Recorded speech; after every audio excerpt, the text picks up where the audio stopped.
అటు విశాఖపట్నం మధురవాడలోని వాంబే కాలనీ వాసులు రోడ్డెక్కారు. Kidney mafia చేతుల్లో చిక్కి కిడ్నీ కోల్పోయిన వినయ్ కుమార్కి న్యాయం చేయాలంటూ వాంబే కాలనీ వాసులు రోడ్డుపై బైఠాయించారు. బాధితుడు వినయ్ కుమార్తో పాటు వాంబే కాలనీ వాసులు నిరసనకు దిగారు. బాధితుడు వినయ్ కుమార్ని ఆసుపత్రికి తరలించేందుకు ప్రయత్నం చేయగా స్థానికులు అడ్డుకున్నారు. కలెక్టర్ వచ్చి న్యాయం చేస్తేనే ఆసుపత్రికి వస్తానని వినయ్ కుమార్ చెబుతున్నారు.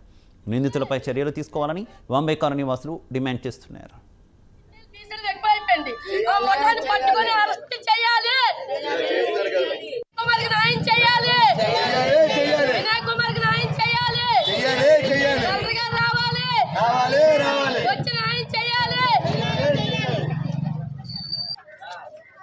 వినయ్ కుమార్కి న్యాయం చేయాలండి. డాక్టర్ గారు వచ్చి ఆ కుటుంబకి దగ్గర చెప్పి న్యాయం చేసి మంచి హాస్పిటల్ జాయిన్ చేశారు.